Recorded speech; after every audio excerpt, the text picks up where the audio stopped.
Mais um Ler é Viver no ar, e nessa edição eu converso com Marcos Estevão dos Santos Moura, Oswaldo Júnior e Ana Maria Assis, escritores que muito colaboram para o engrandecimento da cultura literária por meio de suas publicações.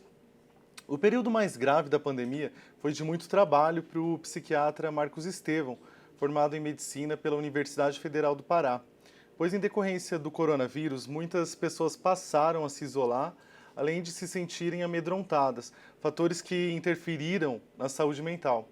Para se desligar do trabalho no consultório, o médico buscou abrigo na literatura, produzindo poemas que integram seu sexto livro, Távola de Palavras e Silêncios, publicado pela Life Editora e lançado em 21 de outubro. Tudo bem, Marcos? Prazer em receber você aqui no programa, né? Conta pra gente um pouco sobre o processo de produção desse livro e de que maneira as poesias mesclam sentimentos gerados pela pandemia em temas que retratam Pantanal, as amizades e a própria arte. Eu que agradeço a participação. Falar de arte, falar de literatura é um grande prazer. Para mim, eu acho que é um prazer para todo artista, né? Todo escritor, todo poeta. Ele gosta, de alguma forma, de tirar esses seus produtos, suas produções artísticas da gaveta e colocar, nem que seja para ele próprio ler de vez em quando. Mas, assim, eu costumo dizer que a poesia, ela, ela está em todo local, né? Então, ela está na felicidade, ela está na tristeza, está na dor, está na, no, nas coisas boas, no alívio da dor. Então, ela não poderia deixar de estar na pandemia. É claro que quando se fala de uma coisa boa, é sempre enaltecendo essa coisa, e quando se fala de uma coisa ruim, triste, é mostrando que também nós sentimos isso, né? Sentimos essa dor, sentimos essa tristeza. Quando um poeta fala, ele põe muito de si. Todo escritor, todo artista põe muito de si nas suas obras. Mas a gente não pode esquecer que, se nós formos empáticos, nós vivermos o outro, nós vamos colocar também muito do outro. Então, a dor que a gente viu durante a pandemia, mostrada pelos pacientes, pelas pessoas, não tinham como deixar de ir para o papel nas mãos de quem trabalha com a poesia. A poesia, ela é um labor junto com a inspiração do dia a dia. Às vezes é muito difícil entender o poeta, né? Eu costumo citar o que significam aqueles 4 versos do Fernando Pessoa, quando ele diz que o poeta é um fingidor, né? Que finge tão completamente que chega a fingir que é dor a dor que deveras sente. Será que é a dor dele? É a dor do outro? Ou é a dor que ele sabe que existe e que quem for lê-lo vai perceber a sua própria dor, né? Então, poesia é isso. E a pandemia, veja bem, todos os dias você chegava em casa assim com um sofrimento muito grande. Você sabia que estava algo acontecendo de muito ruim, que levava milhares, milhões de vidas, né? Chegou a levar ao redor do mundo, e que você não sabia como as pessoas iam se comportar com esse vírus dentro dela. Então, toda essa angústia que as pessoas mostravam e que também às vezes se somava às nossas próprias ou às minhas próprias, a gente conseguia colocar no papel. É claro, não foi um livro só sobre a pandemia. Nessa mesma época, nós tivemos assim uma queimada, nós tivemos incêndios terríveis no Pantanal e na Amazônia, e eu coloco também essa parte aí do Pantanal, como faço agradecimentos e como falo da poesia em si, né, que a gente chama de metapoema. Isso eu também coloco no meu livro, e falo um pouco de uma poesia mais antiga minha no finalzinho, quando eu digo assim, vamos lembrar daquelas poesias mais antigas, rimadas, que foram assim um primor para mim durante muito tempo da minha vida. né? Foram essas poesias mais antigas, mas nós temos que nos modernizar. E aí, então, vamos trazer essa beleza da poesia que existe hoje em inúmeros poetas, inúmeros escritores ao redor do mundo, inclusive muitos aqui da nossa terra, coisas belíssimas, produções poéticas belíssimas que nós vemos hoje dentro desse aspecto da modernidade. Mas é claro que a pandemia, ela sim, inspirou o poeta, não só a mim, muitos outros, a falar desse sofrimento com a dor que ele nos faz, nos move, né? Ou seja, ele nos leva a essa dor que é trazida a nós pelas pessoas e às vezes por nós mesmos. Távola de Palavras e Silêncios é o sexto livro da sua carreira literária. Essa obra possui uma poesia mais moderna, diferentemente do parnasianismo e romantismo, e suas poesias mais rimadas e metrificadas, bastante utilizadas, né, por você em outras obras. Conta pra gente sobre essa mudança e também a respeito do significado do título. Eu digo assim, eu lia muito mais na minha infância, minha adolescência. Eu digo que eu li mais nesse tempo do que depois que eu entrei na carreira médica. A carreira médica, ela nos priva muito desse tempo de leitura. Isso, às vezes, não é tão bom. Mas o interessante é que, no início, o que é que nós víamos muito? Desde o trovadorismo, né? E o arcadismo, o barroco, seria muito. Mas quando eu cheguei ali no romantismo, quando eu comecei a ler ali Gonçalves Dias, quando eu passei a ler Casimiro de Abreu, aquela poesia romântica realmente entrou muito na minha vida. Eu comecei a gostar muito dessa parte, o romântico parnasianismo, que ele veio assim, não veio ao encontro, mas veio de encontro um pouco ao romantismo com Olavo Bilac, por exemplo. Eu continuei, em vez de achar que eram duas coisas diferentes, eu terminei unindo as duas. Eu quase que me dizia que eu era um romântico e parnasiano ao mesmo tempo, porque eu adorava as duas escolas. E eu terminei me prendendo muito assim nesses aspectos do romantismo e do parnasianismo.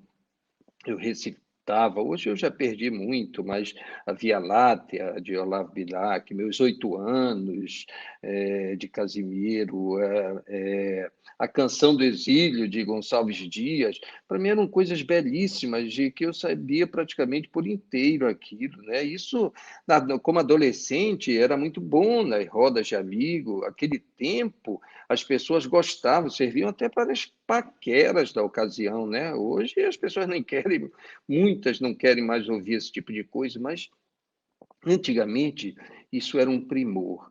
Então eu me prendi muito nisso, e entrei na faculdade com essas coisas muito, sabe, enraizadas dentro de mim. Mas, claro, dentro disso, a gente estava vendo Drummond, né? Já Fernando Pessoa, já entrando no pré-modernismo, no modernismo, Quintana, etc. E então depois chegou a hora de dizer assim, olha, precisamos atualizar, né? Precisamos atualizar. E aqui eu encontrei grandes nomes da poesia, grandes amigos meus que me fizeram assim ver realmente essa parte poética moderna. Eu cito aqui o Rubênio Marcelo, né? O Henrique Medeiros, o Rubênio que fez o prefácio desse livro, me brindou com isso. Eu agradeço muito e comecei talvez a tentar aprimorar esse lado um pouco mais modernista, que eu acho que ele ainda está em fase de construção. Eu já tenho mais de 60 poemas novos, talvez com o próximo livro. Eu digo não em 2022, 2022 vou fazer um livro em prosa, que é Contos e Crônicas, e talvez fique para 2023 esse livro de poemas, mas nós precisamos atualizar tudo na vida. Eu sou um psiquiatra em que a gente nos anos 80, trabalhava só com as causas das doenças, praticamente pela tríade pai, mãe e filho, né? Depois, com o estudo do genoma, com o estudo dos gêmeos univitelinos, nós começamos a ver o quadro genético, as coisas genéticas da psiquiatria. E também precisamos atualizar. A atualização, ela precisa ser feita em tudo na vida e não seria diferente na literatura. Agora, a arte, ela é bela, a arte poética é bela desde o trovadorismo. Você pode ter certeza disso, né? Desde o trovadorismo, e ela veio lá com o barroco, com as arcádias, né? Com o arcadismo, e assim por diante, entramos no romantismo, no simbolismo, no parnasianismo, no simbolismo. Em todos esses aspectos, ela é bela até a nossa época, hoje chamada já de pós-moderna, e eu não sei o que vai ter depois da pós-moderna. Acho que nós nos precipitamos com esse nome. Mas a poesia é isso, ela vai ser sempre essa. Hoje ela é mesmo meio que mesclada, né, de várias escolas literárias. Eu acho que a tendência é acabar com o termo, com esses... Acabar não, mas assim, dar menos importância a uma escola literária padrão. A poesia ela vai ser um misto de sentimentos, feito por alguma pessoa especial, né, que sabe ver numa gota d'água muito mais do que um simples pingo de um produto químico, que é esse ser maravilhoso que se chama poeta. Você também é autor de A Caserna, em versos e rimas e um pouco de prosa. Meu nome é Romualdo. Dependência Química, Uma Prisão de Ponta Cabeça, Pedaços de Mim e Círculos Libenter. Queria que você falasse um pouco sobre essas publicações e como que é o processo de escrita para você. Você costuma fazer muitas pesquisas? Histórias de pacientes servem de inspiração? Não, na verdade, sim, pouco se faz pesquisa, né, em questão dessa produção literária. O primeiro livro foi um livro quando eu saí da vida militar, foi mais um livro misto de prosas e versos, mas assim eu digo que eu era ainda um aspirante à, à obra, né, à escrita literária. Agora, depois disso, quando nós falamos de Meu Nome é Romualdo e Dependência Química, Uma Prisão de Ponta Cabeça, eu digo que eles são livros, são obras literárias e, ao mesmo tempo, são didáticas, são técnicas. Meu nome é Romualdo, é a história de um dependente químico que entra no mundo das drogas, tem muitas perdas, é uma história muito parecida com a de muitos dependentes químicos que eu atendi já na vida, então não existe o Romualdo, existem os Romualdos na vida das drogas, e que ele, assim como muitos, né, dependentes químicos, ele conseguiu sair das drogas, conseguiu deixar de ser usuário de drogas e levar uma vida normal no futuro. Ou seja, é uma história com um fim feliz, né? Tem um final feliz. E a dependência química, uma prisão de ponta-cabeças, é uma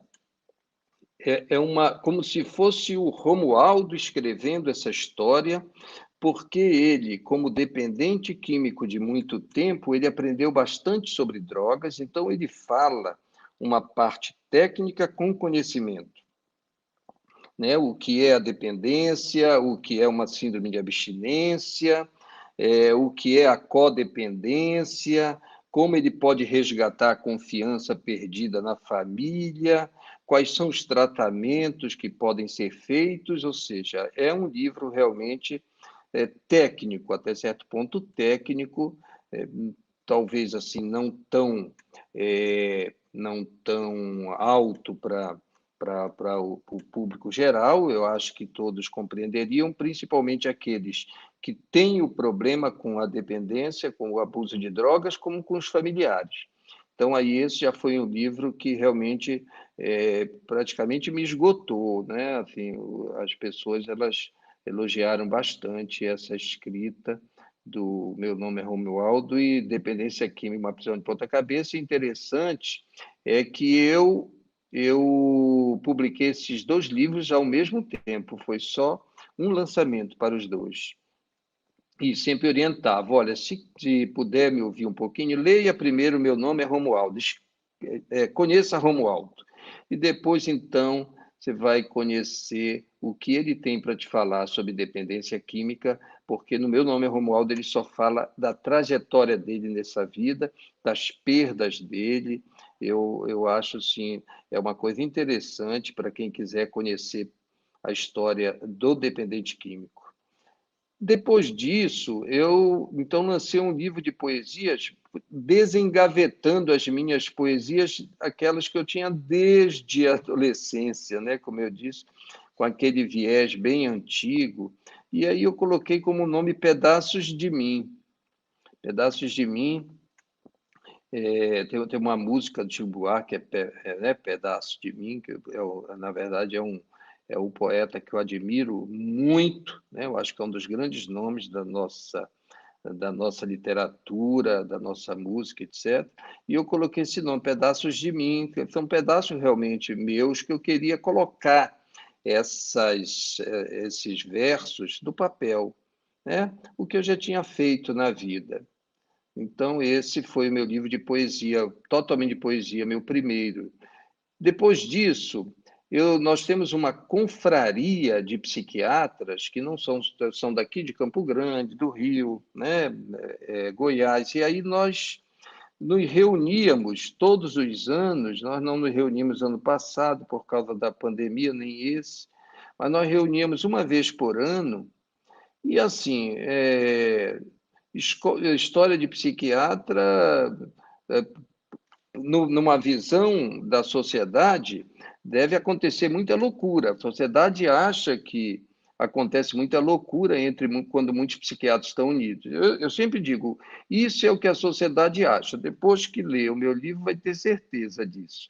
Porque, na verdade, é isso. É uma série de situações cômicas, o que acontecia que era cômico, eu terminava de escrever, então eu fiz contos de ano após ano, o que acontecia nessa confraria, e eu coloquei o nome de Círculos Libenta. Então, Associação Livre é o nome do livro, que em latim é Círculos Libenta. Então, esse livro também eu gostei, porque tive muitos elogios em relação a ele.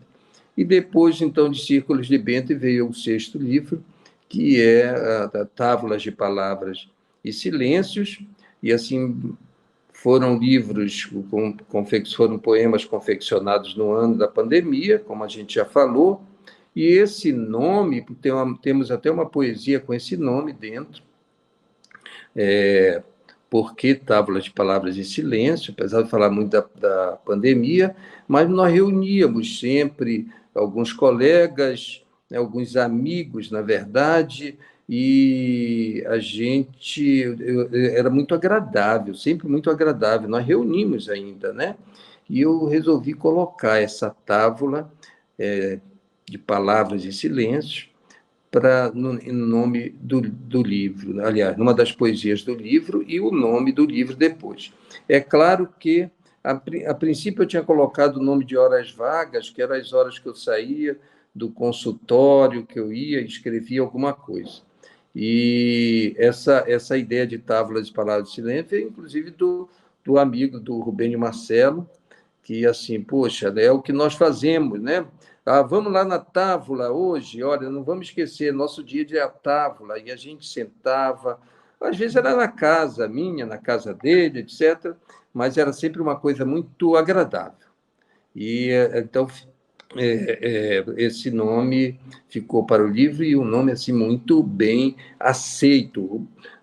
O interessante, o Carlos Nejar, que é um imortal da Academia Brasileira de Letras, que fez a contracapa do livro, ele aprovou, e estava assim, o texto estava horas vagas, tábula de palavras e silêncio. E ele disse, por que não tirar horas vagas? Está muito bom, tábula de palavras e silêncio.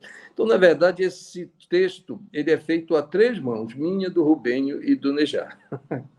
Essa é a realidade.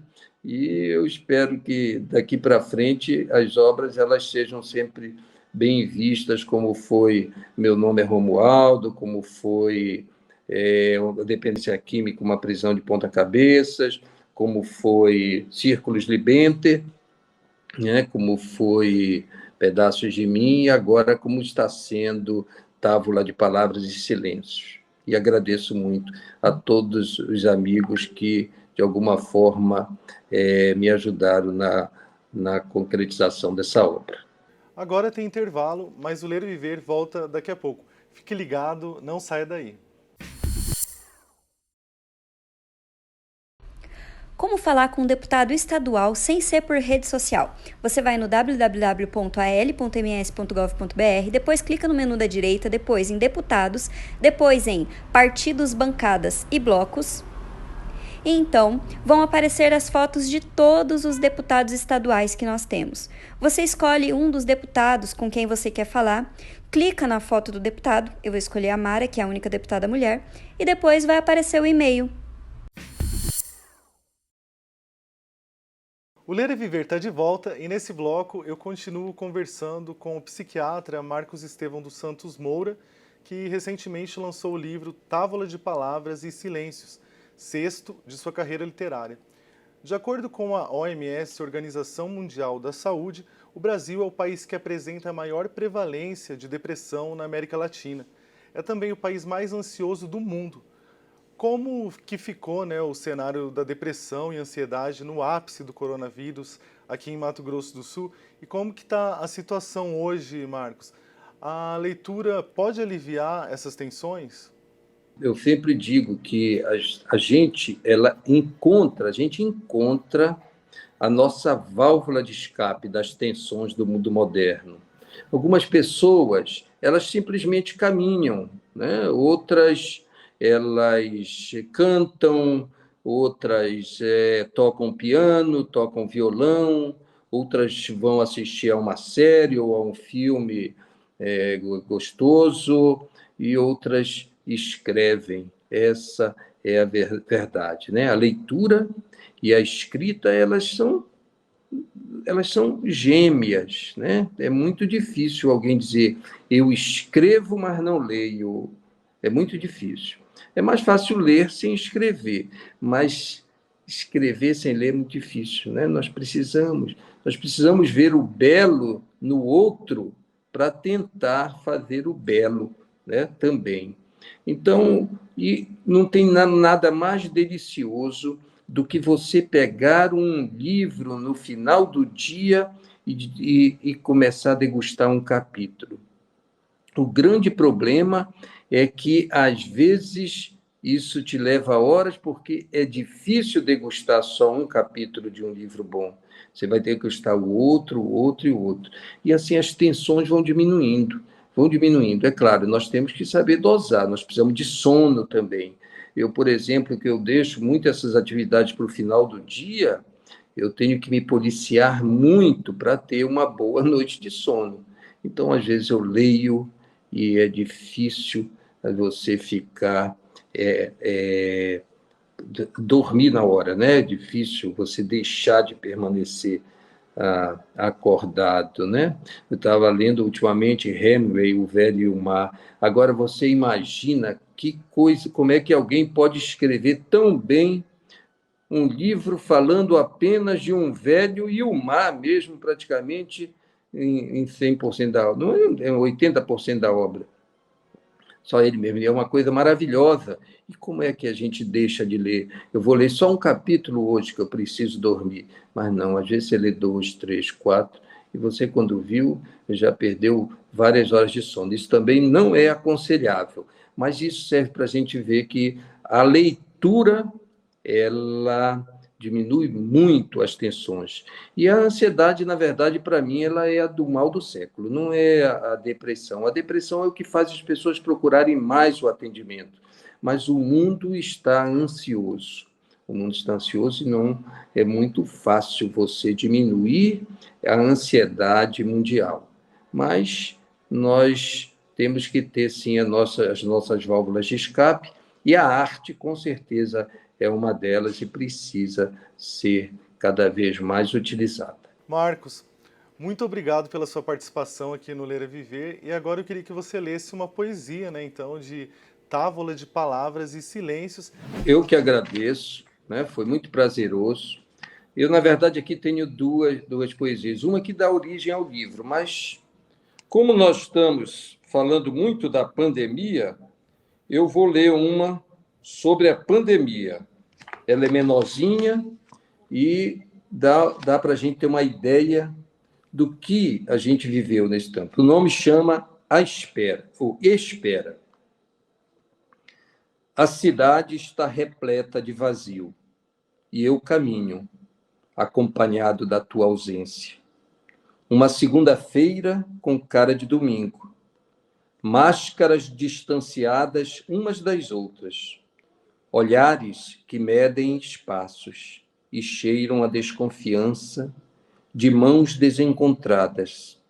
O suor etílico escorrendo entre meus dedos. Só me resta a espera, a passos lentos, em preto e branco. Minhas lágrimas me dizem que preciso de um abraço. No ano passado, a gerência de site e mídias sociais, ligada à Secretaria de Comunicação Institucional da Assembleia Legislativa de Mato Grosso do Sul, por meio de seus jornalistas, deu início ao projeto de publicação de livros digitais com temas que abordam racismo, empoderamento das mulheres, direitos dos idosos e abuso sexual praticado contra crianças e adolescentes. São livros lúdicos que tratam de assuntos delicados, mas que precisam ser retratados. Por isso, comigo num bate-papo remoto está o jornalista Oswaldo Júnior, autor de 2 deles, que são Preta, Rainha Nascida do Céu e da Terra, uma história sobre a beleza da diversidade, e Uma Festa para a Vida, Animais do Pantanal e os Direitos dos Idosos. Oswaldo, mais uma vez você participa do Ler é Viver, agora falando a respeito das publicações digitais aqui da Lemes. Como que nasceu esse projeto e qual que é a importância e necessidade, né, de estar se falando sobre esses temas nos nossos tempos atuais? Obrigado pela participação. Eu que agradeço, João. Obrigado por essa oportunidade, né, de poder falar sobre esse trabalho aqui da comunicação da Lemes, que é um trabalho importante e é uma forma diferente e lúdica também, né, como você mencionou, de tratar sobre os direitos humanos. E é sempre importante a gente falar sobre direitos humanos, porque trata justamente dessa luta histórica de buscar a dignidade, de tornar possível a dignidade de todas as pessoas, independentemente de quaisquer diferenças, seja de gênero, seja de etnia, de raça, de idade. Então, os livros buscam abordar justamente isso, né? Os direitos das minorias não numéricas, evidentemente, mas das minorias, que são a parcela populacional, né? Essas parcelas da população, que são negados muitas vezes direitos que enfrentam formas diversas de violência. E falar para um público infantil, usando a fauna pantaneira, que isso é uma coisa bem interessante desse nosso projeto. E outra coisa também, que falar sobre direitos humanos, neste momento, né, que a gente está vivendo, é muito importante, porque a gente ouve muitos discursos tentando desconstruir essa luta histórica dos direitos. Muitas pessoas lutam não para garantir os seus direitos, mas lutam para derrubar direitos já garantidos pelas outras pessoas. Se você ficou interessado em conhecer um pouco mais sobre os livros digitais produzidos pela equipe de gerência de site e mídias sociais da Lemes, basta acessar o site www.al.ms.gov.br, clicar no ícone Comunicação e depois em Especiais. Você será direcionado às publicações disponíveis para download. O Ler é Viver vai para um breve intervalo e volta já.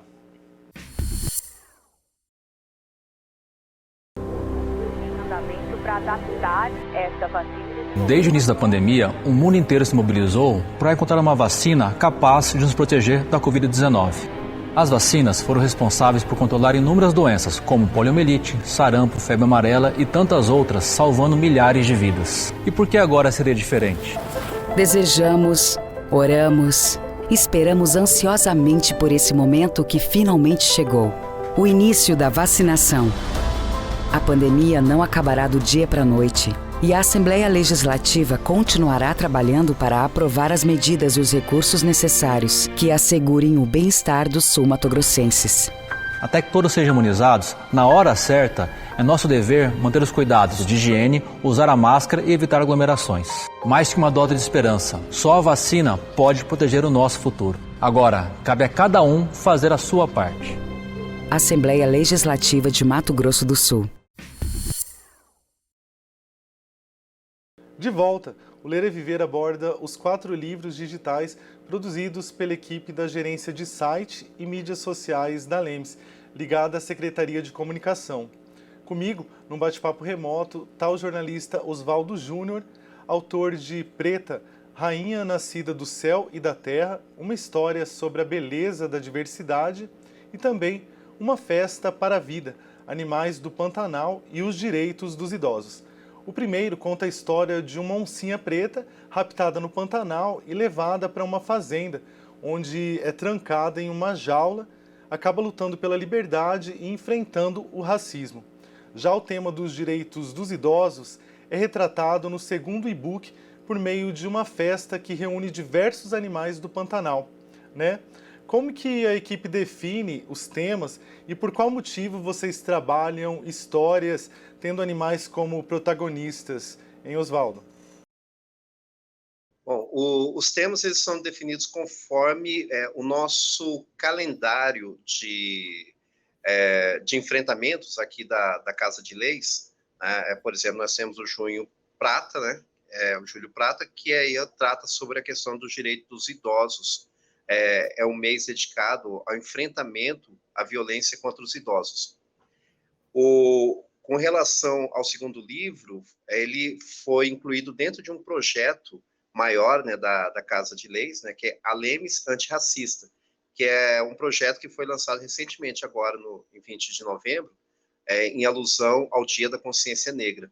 Então, as ideias estão sempre ligadas às ações que acontecem na Casa de Leis, né, e o livro vai servir como uma ferramenta a mais, um instrumento a mais para dar visibilidade a essas ações, para disseminar essas ações. Então, os livros, né, as ideias dos livros estão sempre relacionados, sempre linkados com o que a Assembleia está fazendo, com as ações, tanto as atividades parlamentares, quanto as ações da Assembleia como um todo, né, os projetos que estão sendo realizados. Tá? E por que animais do Pantanal? Nós aqui em Mato Grosso do Sul temos essa riqueza grande que é o Pantanal. Né? Nós somos agraciados, né, por essa natureza, essa região que a gente mora.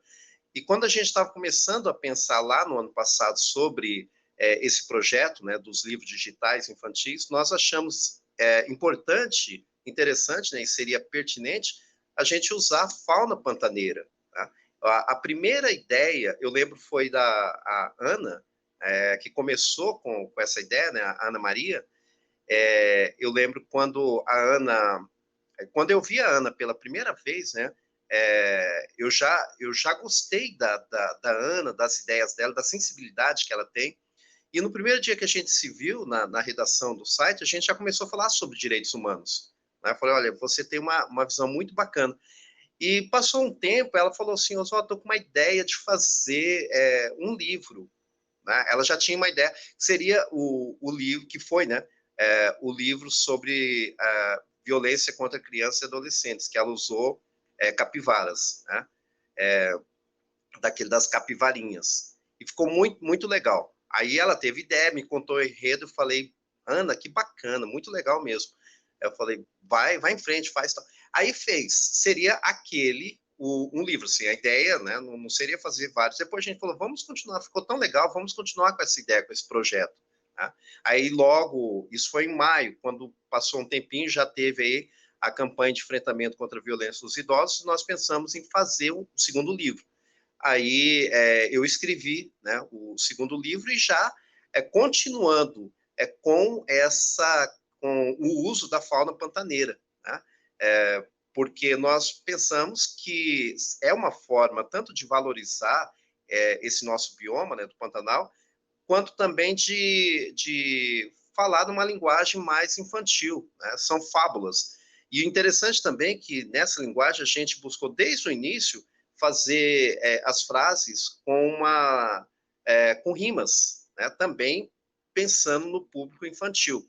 Então não é tão simples escrever, porque a gente tem que buscar, além de pensar a história, de pensar o enredo, de construir o texto e construir cada frase pensando em rimas. Então, às vezes, tem que pensar uma frase, repensar, escrever novamente, para que tenha, além de ter toda uma história, uma sequência, um sentido, ter também rimas. Né? Então, desde o início foi assim e ficou bem interessante.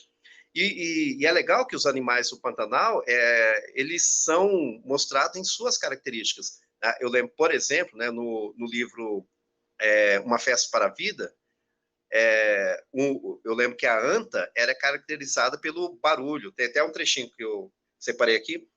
Desculpa, a anta não, a ariranha. A ariranha que não se aguenta era mais agitada e barulhenta. Então a gente busca trazer algumas características dos próprios animais. Né? A anta, por exemplo, é um animal inteligente, embora muitas pessoas, quando querem ofender alguém, chama de anta, na verdade, a anta é um animal bem inteligente. Então, nas histórias, ela aparece também.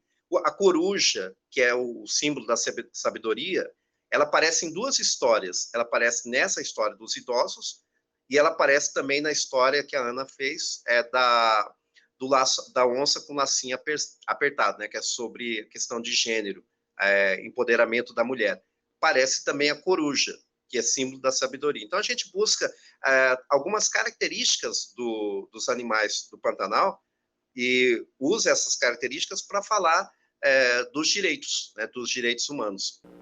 Legal vocês estarem tendo toda essa preocupação, né, de estar fazendo um estudo a respeito das características da nossa fauna e trazer isso para a literatura, né, contando histórias de direitos humanos.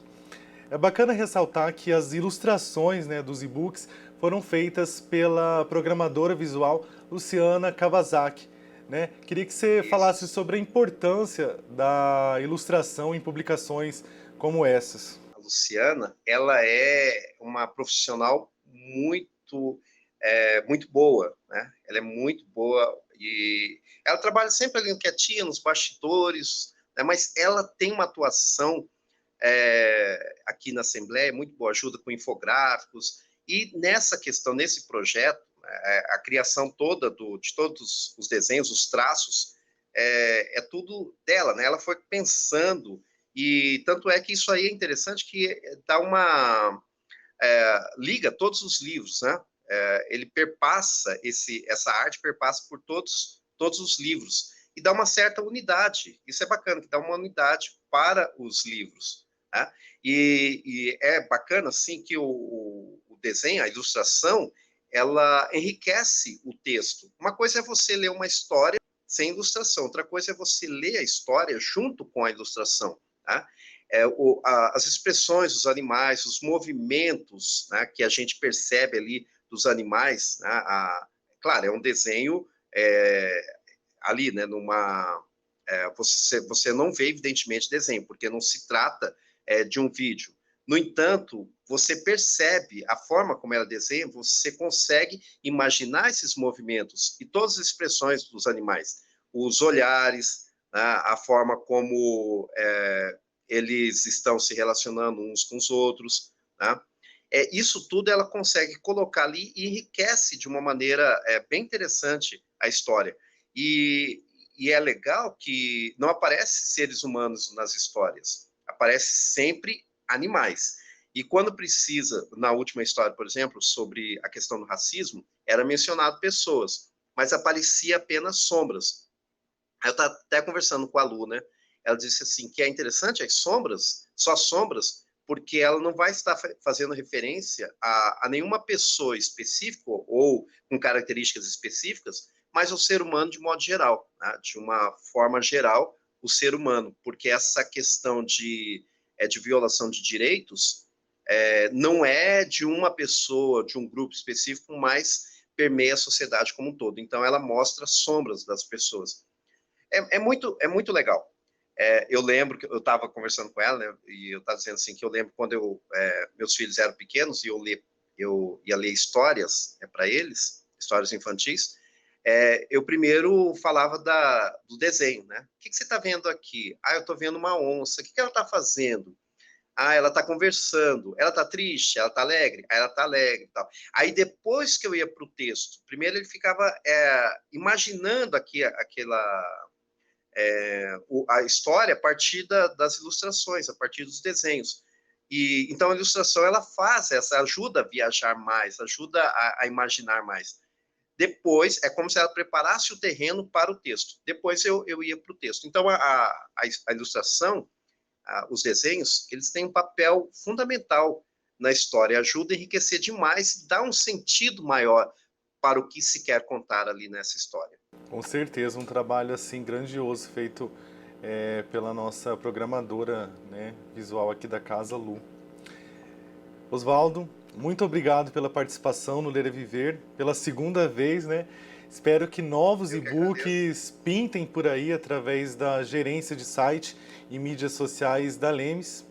E espero ler futuras, né, próximas publicações, mais publicações escritas por você no âmbito dos e-books aqui da Casa de Leis. Eu que agradeço, João, mais essa oportunidade, e quem quiser ter acesso aí a esses livros digitais, é só entrar no site da Lemes, né, al.ms.gov.br, lá em cima está comunicação, clica lá, especiais, aí você já consegue visualizar todos esses livros digitais, dá para baixar gratuitamente, professores, psicólogos, qualquer pessoa, independentemente da área profissional que atua, né, ou pai, mãe, que quiser contar essas histórias para os filhos, é só baixar lá no nosso site gratuitamente. João, muito obrigado, um forte abraço. Os livros digitais da Lemes, protagonizados por animais, surgiram por meio de ideia da jornalista Ana Maria Assis, que trabalhou um tempo na gerência e escreveu o primeiro, intitulado Capivarinhas Não São Sozinhas, uma história de amizade. E na sequência veio A Descoberta da Oncinha de Laço Apertado, uma história sobre ser o que quer ser.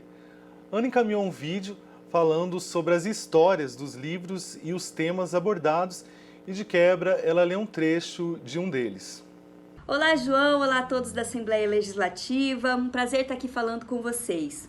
No comecinho de 2020, eu era jornalista da Assembleia Legislativa e tive a ideia do primeiro livrinho digital, com uma linguagem mais acessível, próxima das crianças, utilizando personagens da nossa fauna aqui do Pantanal.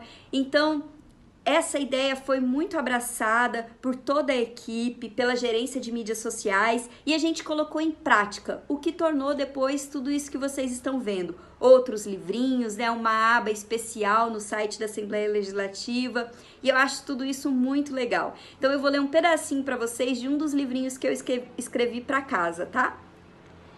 Mas, um belo dia, o sol nasceu brilhando mais forte. Apareceu uma coruja que diziam que dava sorte. A coruja logo disse: "Por que esse laço apertado?" E a oncinha respondeu tudo que o macaco havia contado.